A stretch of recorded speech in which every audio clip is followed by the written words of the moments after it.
प्रभु मानसिक भाव को बहुत जल्दी स्वीकार करते हैं।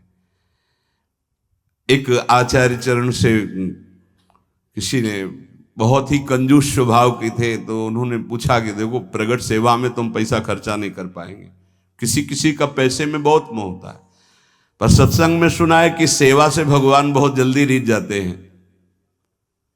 सेवा करने का भाव है पर पैसा ना खर्चा हो, ऐसी कोई सेवा बताओ। तो ऐसी सेवा तो मानसिक सेवा ही है। तो बोले तुम मानसिक सेवा शुरू करो, भाव में ऐसे प्रभु को देखो और उनको आप जितने पदार्थ चाहे वो पहनावें, जितनी सामग्री चाहे वो समर्पित करें, जितने भोग चाहे वो पवावें, ऐसा कर सकते हैं। उसको बहुत अच्छा लगा। कंजूस स्वभाव का था पर कहीं ना कहीं सत्संग से भाव आ गया था। वर्ष हो गए, प्रभु को भोग लगाता, प्रभु रोज नियम से, क्योंकि पैसा नहीं खर्चा होना। एक दिन क्या हुआ, दूध में चीनी थोड़ी ज्यादा हो गई तो उसको बड़ा कष्ट हुआ, और भावना में ही दूध में चीनी मिला रहा था, थोड़ी ज्यादा हो गई भावना में ही, कंजूस स्वभाव, तो बड़ा कष्ट हुआ। तो ठाकुर जी प्रकट हुए, एक थप्पड़ मारा और कहा इसमें पैसा लगता है क्या तुम्हारा? मानसिक सेवा का फल ये हुआ कि प्रगट में ठाकुर जी का वो गोपाल जी की सेवा कर, जैसी भावना की जाती वैसे हमारे गोपाल जी यार भाव रखते हैं, फिर दोस्त भाव रखते हैं।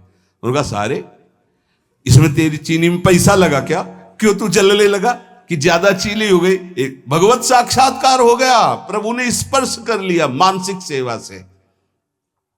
मानसिक सेवा का बड़ा प्रभाव, प्रगट में भी उसका प्रभाव झलक जाता है। पूज्यपाद श्री रघुनाथ दास गोस्वामी राधा कुंड में, जिनकी समाधि विराजमान है, राधा कुंड में विराजमान थे। स्वास्थ्य गड़बड़ हुआ तो श्री वल्लभाचार्य जी के निज वैद्य गए। समस्त ब्रजवासी जन थे, बाबा सैया पे पड़े हुए थे, बड़ा कष्ट था शरीर में। बड़े बड़े महापुरुषों को कष्ट शारीरिक देखे गए। वो क्या लीला है ठाकुर जी जाने। वो अपने भक्तों का कष्ट लेते हैं या प्रारब्ध भोग होता है या भगवान का विधान होता है, इसका निर्णय भगवान जाने। निर्णय नहीं किया जा सकता, क्योंकि अगर प्रारब्ध की तरफ देखें तो जब भगवान को समर्पित हो गए तो संचित प्रारब्ध और क्रियमाण इतने बलवान नहीं होते कि भगवान के भक्त को पीड़ा पहुंचा सके। ये भी सिद्धांत समझ में नहीं आता।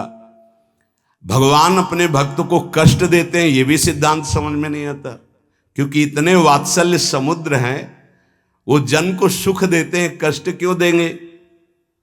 अब वो भक्तों का अपने कष्ट ले लेते हैं, ये थोड़ा समझ में आता है कि जो सिद्ध महापुरुष होते हैं वो अपने निज जनों को स्वस्थ और सुखपूर्वक भजन में लगे रहे, इसलिए वो ऐसा। क्योंकि हमें ये समझ में नहीं आता कि इनका कोई प्रारब्ध होगा, क्योंकि वो प्रारब्ध भस्म करने की सामर्थ्य वाले महापुरुषों के शरीरों को कोई प्रारब्ध दंड दे सके, ऐसा समझ में नहीं आता। भगवान को जो समर्पित हो गया, पीछे एक बार सत्संग में ध्यान कीजिए, सुनाया गया था कि नाम जापक में इतनी अपार सामर्थ्य है, वो प्रारब्ध को भस्म कर देता है। प्रारब्ध स्वतः ही नष्ट हो जाता है। कोई बहुत प्रबल प्रारब्ध हुआ तो वो भी उनकी अनुमति से उनके पास आता है। वो स्वीकार करना चाहे तो आएगा, अन्यथा वो भी भस्म हो जाएगा। बड़े बड़े महापुरुषों के जीवन में कष्ट, थोड़ा भेद खुलता है भाई जी के पावन चरित्र को पढ़ के, कि जब भाई जी को बहुत पीड़ा गुदाद्वार में और बार बार ऑपरेशन, फिर भी ठीक नहीं और भर्ती, तो बाबा को बड़ी पीड़ा हुई कि ऐसा क्या प्रारब्ध भाई जी का। तो श्री कृष्णचंद्र जो प्रगट भय और राधा बाबा से कहा आपका प्रारब्ध है, भाई जी का प्रारब्ध नहीं। बाबा को पता चला है मेरा प्रारब्ध है, तो सीधे भाई जी के पास गए। बोले अच्छी बात नहीं है, आपने ऐसा क्यों किया? बोले क्या? बोले आपने मेरा प्रारब्ध क्यों ले लिया? अरे बोले व्यर्थ की बातें क्यों करते हो? बोले अब बहाना नहीं चलेगा, स्वयं ये परम तत्व से बताई गई बात है, ये किसी और की बात नहीं। उन्होंने बताया कि तुम्हारा प्रारब्ध है।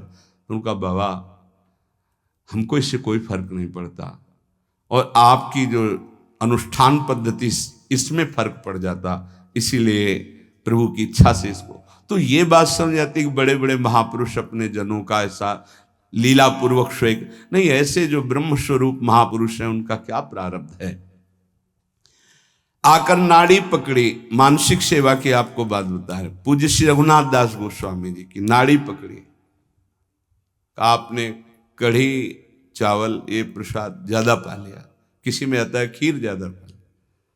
ब्रजवासियों ने कहा है वैद्य जी संभाल के बोलिए, जब से बाबा ब्रज में आए नियम है और हमारी वाणी जी में लिखा है, ब्रज का तक्र और लोन, नमक और मठा के सिवा कुछ जीवन में नहीं पिया बाबा श्री रघुनाथ दास गोस्वामी महाराज। ऐसे महापुरुष ब्रज का तक्रलोन ब्रज को लियो परस्यो नहीं कछुआन, तक्रलोन ब्रज को लियो परस्यो नहीं कछुआन, नमक और मठा के सिवा कुछ नहीं।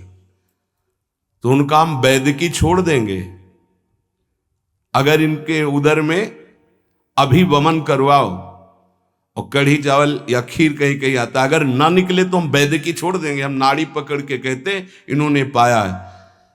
तो सबको लगा क्या एकांत में ऐसा भी होता है क्या कि बाहर से नमक मठा और अंदर, तो हंस पड़े पूज्य श्री रघुनाथ दास को, बोले जिस देश के हम प्रसाद को पाया उसी देश के तुम वैद्य हो, अर्थात साधारण ने लीला में प्रवेश पाए, आचार्य चरण के वैद्य थे। तो वैद्य जी हंस दिए, तब सबको पता चला कि मानसिक में जो भोग लगाया था वो पाया, तो प्रगट में उसका प्रभाव।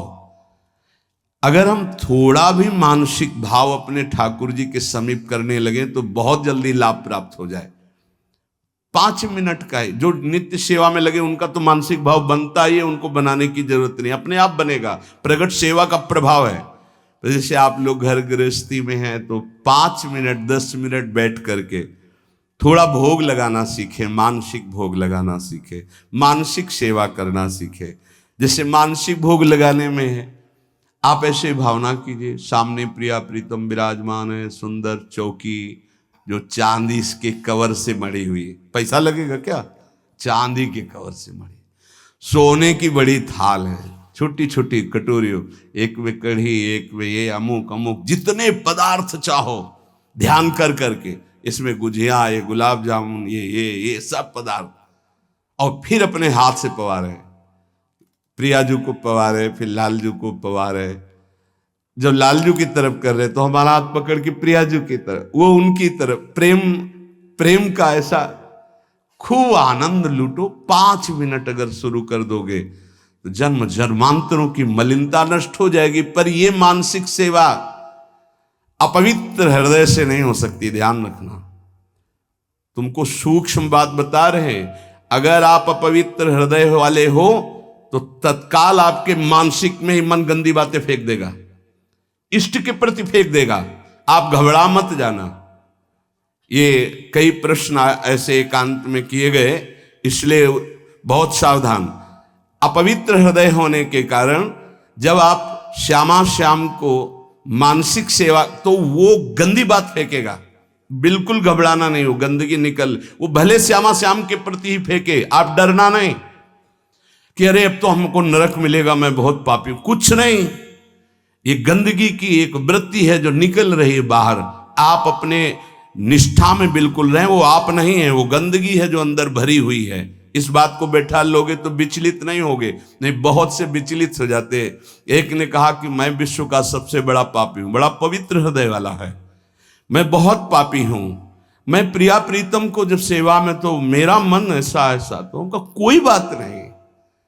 अरे ये मन गंदा है तो जहां जाएगा वहां दुर्गंध है, तो आप अच्छी जगह जाओगे तो दुर्गंध ही वो फैलाएगा। ये दुर्गंधी युक्त मन की वृत्तियां हैं, घबराने की जरूरत नहीं है। आप जब भजन में बैठेंगे, मानसिक सेवा में बैठेंगे, बिल्कुल खुली बात सुन लीजिए, ये गुरुदेव पर, इष्ट देव पर सीधे गंदगी फेंकेगा, आपको बिल्कुल घबराना नहीं, कोई अपराध नहीं, कोई पाप नहीं। आप अपनी सेवा में, बहुत गंदा है ये, आप भोग लगाओगे वहीं वो गंदी बात रखेगा, वहीं गंदगी फैला देगा, वो भोग लगाने ही नहीं देगा। आप देखना, अगर आपका हृदय मलिन है, अभी पवित्र नहीं हुआ, तो ये उपद्रव रच देगा। आपको बिल्कुल नहीं घबराना, बार बार शांत होना है, आपको बार बार वही अपनी चेष्टा करनी, मैं भोग लगा रहा हूं प्रिया प्रीतम। नाम जब और वाणी गायन से हृदय बहुत जल्दी पवित्र होता है। अगर आपका आहार अशुद्ध है, गंदा भोजन, गंदा पेय, गंदा संग, गंदे आचरण, तो आप कर ही नहीं सकते, 5 मिनट नहीं कर सकते। ध्यान रखना, पहले आहार अपना शुद्ध कर लो। ये गंदे पेय जैसे शराब आदि है, मांस आदि है, ये सब गंदे हैं, इनको खाने से हृदय मलिन हो जाता है। एक बार कदम गंदगी से निकाल दिए तो दोबारा भाइयों मत रखना, क्योंकि ये जीवन बड़ा अमूल्य है। हृदय गंदा हुआ तो एक बार चढ़कर परमार्थ की तरफ से उतरने पर दोबारा चढ़ने का रास्ता ये माया नहीं देती। बहुत सावधान। 5 मिनट में तुम्हें जो प्राप्त होगा 24 घंटे साधन करने पर नहीं प्राप्त होगा। ध्यान रखना, इतना प्रभाव है मानसिक सेवा का। इसलिए कभी हम मानसिक सेवा का आदेश नहीं करते कि घबरा जाओगे, मन गंदगी फेंकेगा। आप प्रगट सेवा में लगे तो मानसिक सेवा में प्रवेश हो। पर हम फिर लगने लगा कि साहस बनाना चाहिए। 5 मिनट आप ऐसा करें, जैसे अपने लोग जब एकांत शांत समय होता है तो शांत बैठ गए और सेवा प्रारंभ हो गई। ऐसी सेवा प्रारंभ हो। क्या जाता है, सुंदर कुंज सजाया, सुंदर फूलों के गुच्छे टांग दिए, सुंदर सैया सजाई, देख रहे हैं निकुंज से गलवैया दिए, पिया प्रीतम आए और हमारी तब मुस्कुरा करके देखे, सेवा स्वीकार की, उस पर बैठ गए। अब जो मन आवे सो करो, मन आवे नाचो, मन आवे गावे, मन आवे भोग लगाओ, मन आवे उनको उनकी लीला सुना रहे, उनका श्रृंगार कर रहे हैं, उनके आगे नृत्य कर रहे हैं, गा रहे। देखना, अगर रोना ना आ जाए तो कहना, आनंद की उमगन आ जाएगी। 1 पैसा नहीं लगता इसमें। और प्रगट सेवा का सही माने में फल आएगा तो मानसिक सेवा सिद्ध हो जाएगी। फिर आपको ऐसा नहीं लगेगा मैं भावना कर रहा हूं, साक्षात दिखाई देंगे प्रिया प्रीतम आ रहे। प्रियाजू की कृपा प्राप्ति उसी को होती है जिसको रसिक संग मिलता है। कहो कृपा उपजय के भांति, रसिकन संग फिरो दिन। वृंदावन की स्पष्ट कृपा का फल है किसी भगवत प्रेमी, प्रिया प्रीतम के प्रेमी महात्मा का संग मिल जाना। उस संग का फल है नितिक धर्मिन संग तो रंग बढ़त नित नित सरस, नित नित प्रेम अभंग। यह जो कृपा हरिवंश की, निश्चित उसके हृदय में प्रेम जागृत हो जाएगा जो प्रियालाल के प्रेमी का संग करेगा। क्योंकि प्रेमी जनों के संग से प्रिया प्रीतम के चिंतन की बात अधिक आती है। बाहरी देखो, ये जो दान पुण्य लेन देन, ये व्यापार दुनिया का है, ये केवल अभिमान छुड़ाने के लिए बात समझो, इससे भगवत प्राप्ति नहीं होती। हमारी बात मान लेना। तुमने जो मैंपन रखा है भोगों में, शरीर में, नाना प्रकार के विषयों में, संपत्ति में, उस मैंपन को छुड़ाने के लिए शास्त्राज्ञा। अगर तुम्हारे अंदर ये भाव आ गया कि सब प्रभु का है, तो हम कह रहे हैं कि कुछ लेने देने की जरूरत नहीं। प्रभु इससे नहीं प्राप्त होते। अगर प्रभु की प्राप्ति की बात आती है तो चिंतन से आती है, और सबसे कठिन बात है प्रभु का चिंतन कर लेना। अध्यात्म ये नहीं सिखाता कि आप ये करें, अध्यात्म सिखाता है कि आप ऐसे चिंतन करें, आप देह भाव छोड़ें, आप नाना प्रकार के विकारों का त्याग करें, अन्य चिंतनों का त्याग करें। अध्यात्म का स्वरूप यह है जिससे भगवत प्राप्ति होती है। और ये ना सुनना चाहता कोई, ना चलना चाहता है। आज का समाज ऐसा है कि आप बोलो कितना चाहिए, आप करो भजन और तपस्या, और हम भोगें भोग और सुरक्षा आप हमारी भजन से करते रहिए। ये विचारधारा है। कैसे भगवत प्राप्ति होगी, कैसे निर्विकार होंगे, ये तो कोई लाखों में 1-2 ऐसे हैं जो इस बात को समझे। लाखों में कोई 1-2 ऐसे मिलेंगे कि जिनके हृदय में ये बात हो कि मुझे अब संसार से मुक्त होना है, भगवत प्राप्ति करनी है। इस जगत का, शरीर का चिंतन छूट जाए और श्यामा श्याम का केवल चिंतन रह जाए, यही नाम है भक्ति, यही नाम है प्रेम लक्षणा भक्ति का। आपका चिंतन केवल प्रियालाल का ही हो, नाम का, रूप का, लीला का, धाम का। और ये तभी हो सकता है जब ये बातें आपके जीवन में हो। गुरु का अंग, जो साधु का संग, नाम का रंग, विवेक का अभंग, तो प्रभु में दृढ़ विश्वास और निरंतर चिंतन अपने आप होने लगेगा। गुरु का अंग, तन ही राख सत्संग में। हर समय तुम्हें गुरु के सानिध्य में रहना होगा, चाहे आप 1000 किलोमीटर यहाँ से दूर हो। आपकी दिनचर्या और आपके दिमाग में बसा रहना चाहिए कि मेरे गुरुदेव की क्या आज्ञा है, उसके विपरीत कोई आचरण नहीं तो गुरु का अंग आप स्वीकार किए हैं। अंग का तात्पर्य है उनके बिल्कुल सानिध्य में रहना। हर समय गुरु के सानिध्य में रहा जाता है। हर समय गुरु दिमाग में बैठे रहते हैं, यहाँ बैठे रहते हैं। थोड़ी सी भी कोई चूक होनी होती है तो उनकी भ्रकुटी दिखाई देती टेढ़ी। गुरुदेव ने मना किया, ये कार्य नहीं करना। कहीं भी रहो, 1000 किलोमीटर दूर रहो, आप गुरु के पास ही मान। और नजदीक रह रहे हो, गुरु की आज्ञा का पालन नहीं करे हो, नजदीक नहीं माना। गुरु का अंग और साधु का संग, सत्संग। हमारी वृत्ति भी सत हो, हमारे आचरण भी सत हो, हमारा चिंतन सत हो तो सत्संग हो रहा है। यहां बैठे इसके बाद गंदे विचार गंदे आचरण तो आप सत्संग नहीं करें। खलऊ करें भरी पाई सुसंगु और मिटई न मलिन स्वभाव भंगु, वो सत्संगी नहीं कहा जाएगा। नहीं, लोग कहते हैं हम 20 वर्ष से सत्संग कर रहे हैं, ना स्वभाव बदला न जीवन बदला। उसका कारण है कि आप सत्संग नहीं करते। सत्चर्चा में बैठ गए पर सत्संग नहीं करते। सत्संग स्वयं से होता है। हमारी एक एक वृत्ति सत, हमारे आचरण सत, हमारा विचार सत, तो सत्संग। गुरु का अंग और सत्संग और नाम का रंग। निरंतर नाम चलना चाहिए, ये अभ्यास करो। बहुत छाती जलनी चाहिए जब नाम छूटे। नाम छूटा कोई जलन नहीं, भोग छूटे संसार का राग छूटे ये जलन का विषय हो जाता है। ए सावधान, नाम का रंग, एक क्षण के लिए भी नाम न छूटे। और विवेक अभंग, हर समय ये विवेक जागृत रहना चाहिए कि ये तुम्हारा शरीर नहीं है, ये छूटेगा। ये मकान छूटेगा, दुकान छूटेगी, बैंक बैलेंस छूटेगा, व्यवहार छूटेगा, पद छूटेगा, तुम्हारे साथ इनमें से एक भी नहीं जाएगा। विवेक जागृत रहना चाहिए। भगवान नाम जाएगा, सत्य विचार, सत्य विवेक, सत्संग, ये आपको भगवत प्राप्ति कराएगा। अनेक जन्मों के जब पुण्य एकत्रित होते हैं तब साधारण भक्ति शुरू होती है। घर गृहस्थी में जैसे साधारण कुछ 40 आप पढ़ ले, कुछ पूजा, ये अनेक जन्मों के जब पुण्य एकत्रित होते हैं, कई जन्मों की जब ऐसी भक्ति होती है तब श्री कृष्ण की तरफ आकर्षण होता है। जन्म जन्मांतर सहस्त्राणाम कृष्णे भक्ति प्रजायते। साधारण भक्ति कई जन्मों से होती चली आई, तब जाके कृष्ण भक्ति मिलती है। और कृष्ण भक्ति से जब श्री कृष्ण प्रसन्न होते तब राधा नाम और राधा चरणारविंद की भक्ति मिलती है। ये परम विश्राम स्थल है। पर इस भक्ति में विषयाशक्ति बहुत बाधक है, क्योंकि ये सीधे प्रेम भक्ति है वृंदावन की।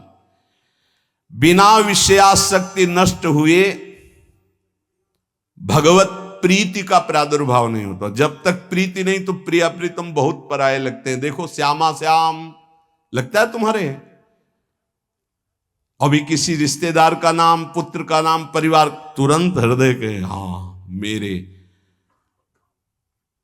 अगर राधा नाम, प्रिया प्रीतम का नाम सुनते ही जैसे किसी रिश्ते नाते, पुत्र पति आदि की कोई बात करे तो एकदम लगता मेरे। ऐसे जब इतना ही लगने लगे मेरे तो समझो कि अब कुछ रंग आ रहा है। लेकिन प्रभु की बात तो पराई जैसी लगती, संसार की बात अपनी लगती है। इसीलिए एक और संपूर्ण संसार के संबंध भोग और एक और प्रिया प्रीतम है।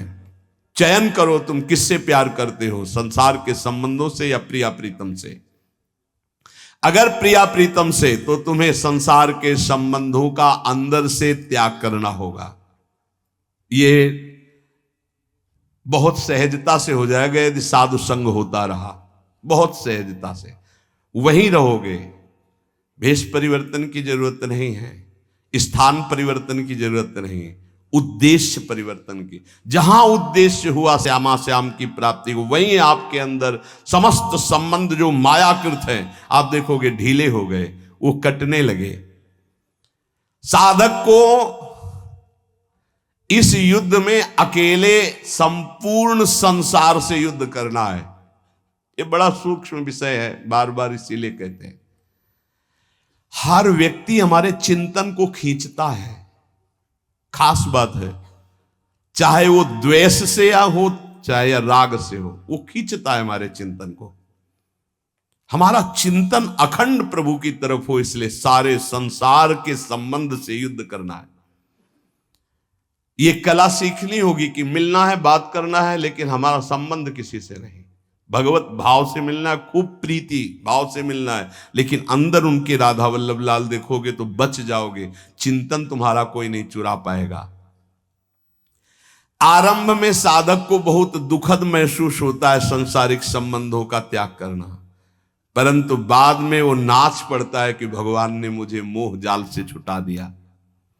ये मोह केवल बातें करने से नहीं जाएगा। आजकल बातें करने वाले लोग बहुत मिल रहे हैं। पूज्यपाद बाबा कह रहे हैं, जिसको देखो ज्ञान की बातें कर रहा है, लेकिन मोह का त्याग करके ज्ञान में स्थित होना या भक्ति में स्थित होना केवल भजन से होगा, केवल भजन से। जितना भजन करोगे उतना ही बात बनेगी। बारी मथे घृत होए बरु सिकता ते बरु तेल, बिनु हरि भजन न भवतरी या सिद्धांत पेल। भजन का जिसके जीवन में 4 बातें हैं, उसका पूरा भजन होगा, सही भजन होगा। पहला, भगवान के नाम का निरंतर जप करने का अभ्यास। दूसरा, भगवान के प्रेमी जनों के चरित्रों का चिंतन करना। बहुत जल्दी भक्ति पुष्ट होती है भक्तों से। हरि को निज यश ते अधिक, भक्तन यश पर प्यार। अगर रोज भक्त नामावली का आप पाठ करेंगे तो आपकी भक्ति बहुत पुष्ट हो जाएगी। भक्तन की नामावली जो करी है चित लाए, ताकि भक्ति बढ़े घनी और हरि होए सहाय। और सबसे बड़े विघ्न विनाशक भक्तों के नाम कीर्तन है। कई बार कहा है, यदि आप अपने घर से कहीं यात्रा करें तो पहले 5 भक्तों का तो स्मरण कर ही लें, कभी विघ्न नहीं पड़ेगा। लिख लो कागज में, कभी विघ्न नहीं पड़ेगा। भक्ति भक्त भगवंत गुरु चतुर नाम बपु एक, इनके पद बंधन के नासत विघ्न अनेक। पहले धैर्य रखो। जब आप वाहन पे बैठने जा रहे हो घर से बाहर, तो पहले 5 भक्तों, किसी 5 भक्त का स्मरण कर लो, कुछ याद कर लो भक्तों के नाम। ये जीवन की बहुत अमूल्य धन है। 5 भक्त, प्रहलाद नारद पराशर पुंडरीक व्यास अम्बरीश सुख सौनक भीष्म दाल ध्यान रुक्मांगद अर्जुन वशिष्ठ विभीषण आदि। ऐसे तुम्हें याद नहीं है तो ऐसे नागरीदास जी की जय, हरिवंश महाप्रभु की जय, स्वामी हरिदास जी की जय, बिहारिन देव जी की जय, सेवक जी महाराज की जय, ध्रुवदास जी की जय, वृंदावन दास जी की। जो भक्त याद आवे 5 भक्तों का याद। भक्त नामावली जो रोज पाठ करता है, उसके हृदय में घनीभूत भक्ति, ठोस भक्ति, जिसमें कोई विकार ना प्रवेश कर पावे, क्या जाता है। हमें लगता है अगर ध्रुवदास जी कृत 42 लीला में जो भक्त नामावली सब महान भक्तों के नाम है 30 मिनट में हो जाएगी, जल्दी से करोगे तो। 7-8 मिनट में श्री भगवत रसिक जी द्वारा की हुई भक्त नामावली हो जाती है, अगर रफ्तार से करो। हम सो इन साधुन सो। तो हमें जीवन जब भक्ति में बनाना है तो पहला नाम जब प्रभु का, दूसरा भक्तों के चरित्र, भक्तों के नाम। हरि को निज यस्ते अधिक, भक्तन यश पर प्यार। ये बात समझ लीजिए। कुछ भक्तों की नामावली सबको रोज करनी चाहिए। अपने यहां भगवत कृपा से श्रृंगार के बाद रोज होती भक्त नामावली, सबको करना चाहिए। अगर बड़ी नामावली करनी हो तो ध्रुवदास जी कृत, छोटी नामावली तो भगवत रसिक जी ने 7-8 मिनट में हो जाती है। तीसरा, अपने आराध्य देव को ध्यान में रखते हुए चलना फिरना, उठना बैठना। ये जो बिहारी जी का रूप है, जो राधा वल्लभ जी का रूप है, राधा रमन जी का रूप है, ये किसी मूर्तिकार ने नहीं बनाया, स्वयं प्रभु प्रकट हुए हैं प्रिया प्रीतम से। बार बार आदेश भी आचार्य चरण कहते, राधा वल्लभ लाल को हृदय ध्यान मुख नाम। तो ये छवि विराजमान कर लो अपने मानस पटल पर। राधा वल्लभ जी को बार बार देखो और फिर वो आप मानस पटल पे विराजमान करो। तीसरा, अपने इष्ट का ध्यान करने का अभ्यास।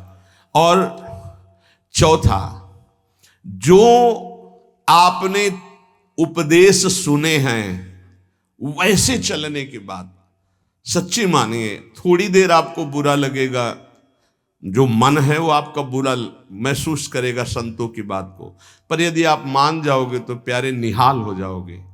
बिल्कुल आपके ही लिए केवल बात होती है, केवल आपके लिए होती है। उस समय आपको जरूरी लगता है कि हमारे मनोवृत्ति में बाधा क्यों पहुंचा रहे हैं, हम जैसा चाहें वैसा कर सकते, नहीं कर सकते। तुम जैसा चाहो वैसा कोई नहीं कर सकता, क्योंकि सब स्वतंत्र नहीं है, ईश्वर है, सबके ऊपर ईश्वर। फिर आप तो गुरु को बिके हुए हो। अगर आप भगवत चरणारविंद के शरणागत तो आप बिके हुए हो, आपका अधिकार का है। आपको कहा जाए खड़े रहो, यही तो वहीं खड़े रहो, तब आपकी शोभा है।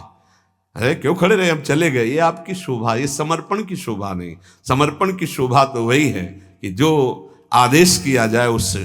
चौथी बात है, जो शास्त्र आज्ञा, गुरु आज्ञा, संत आज्ञा हुई उसके अनुसार जीवन चलावे।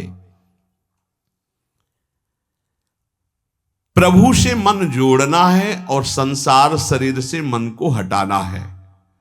वो बड़े भाग्यशाली जन हैं जो विषयों से मन को हटाकर प्रभु में जोड़ते हैं। बड़े कृपालु प्रभु हैं। देखो, ज्यादा हट करोगे कि हमें भोग चाहिए तो हरि गुरु दे देंगे, हमारी बात मानना। वो ये कहते जाएंगे कि ये जहर है, इसे मत खाओ, पर ज्यादा आप कहोगे तो हरि प्रसाद कुछ दुर्लभ नहीं, वो इसलिए दे देंगे कि एक बार देखो तुम संसार के अभी थपेड़े खाओ, फिर तुम्हें पता चलेगा। जब तुम कहोगे नहीं चाहिए तो एक सेकंड में ऊंचाई पर वो बैठाल देंगे। अगर पहले ही उनकी सलाह मान लो तो तुमको थपेड़े नहीं खाना पड़ेगा, जलना नहीं पड़ेगा, निकल जाओगे। मनुष्य जन्म का महान कर्तव्य निरंतर भगवत चिंतन करते हुए भगवत प्राप्ति कर लेना है। जो भजन मार्ग में चल रहे हैं उनको ये बात ध्यान रखनी चाहिए कि जैसे संपूर्ण नदियां समुद्र में स्वयं आकर मिलती हैं, ऐसे रिद्धियां, सिद्धियां, मोक्ष जो चाहोगे वो सब अनायास मिल जाएगा आपको। ऐसा न समझो कि भजन करने वालों को केवल दुख ही मिलता है। जैसी द्वारिकापुरी वैसी सुदामापुरी। भजन करने में थोड़े दिन पाप नष्ट करने के लिए जलना पड़ता है, फिर तो महान आनंद है। जैसे संपूर्ण नदियां बिना इच्छा के समुद्र के पास जा रहे हैं, ऐसे बिना इच्छा के संपूर्ण वैभव, रिद्धियां, सिद्धियां सब आ जाएंगी। आप भजन को न छोड़ें। जैसे गंगा जी में मिलकर के सब कुछ गंगा जल हो जाता है, ऐसे ही आपका सब कुछ मन, बुद्धि, देह, चित्त सब भगवत स्वरूप हो जाएगा। जिस समय भगवत चिंतन करते करते तदाकार वृत्ति हुई, शरीर भी परिवर्तित हो जाता है। देखो, दूसरा शरीरधारी कीड़ा दूसरी जाति का दूसरे शरीर का लाके भृंगी अपने घरौंदे में पैक करता है और उसको ऐसे डंक मारता है और वो उसका भयवश चिंतन करते करते उसी शरीर से भृंगी कीड़ा बन जाता है। तो तुम प्रेम से चिंतन करते करते अगर भगवदाकार हो गए तो तुम्हारा देह भी ब्रह्म स्वरूप हो जाता है। जो भगवत प्रेमी महात्मा है उनका शरीर चिदानंद में होता है, पांच भौतिक भाव खत्म हो जाता है, उनका शरीर भी ब्रह्म स्वरूप हो जाता है। ये बात श्रद्धाहीन तर्कवादियों को समझ में नहीं आएगी, ये श्रद्धावान को समझ में आएगी कि शरीर भी ब्रह्म रूप हो जाता है। अतः निरंतर नाम जप के अभ्यास बल से राग द्वेष रहित होकर के विधि निषेध रूपी भवसागर से पार हो जाओ। लोग पूछते हैं कि हमें भगवान कैसे मिलेंगे, हम पूछते हैं कि ईमानदारी से भगवान को चाहते हो तुम कि मिलना। एक दिन एकांतिक में ऐसे कहा था कि अगर सच्चाई से वृंदावन में बैठे हो, कहा जाए कि अभी तुमको वैकुंठ ले चलते हैं, तुम्हारा शरीर छोड़ना होगा, मरना होगा तुमको, अभी चलो, कहे तैयार होंगे। बहुत भगत होंगे, श्रद्धावान होंगे तो कहेंगे एक हफ्ते, एक महीने का समय दे दीजिए, घर में पूरी लिखा पढ़ी करके सब आ जाएंगे, फिर आप ले चलो।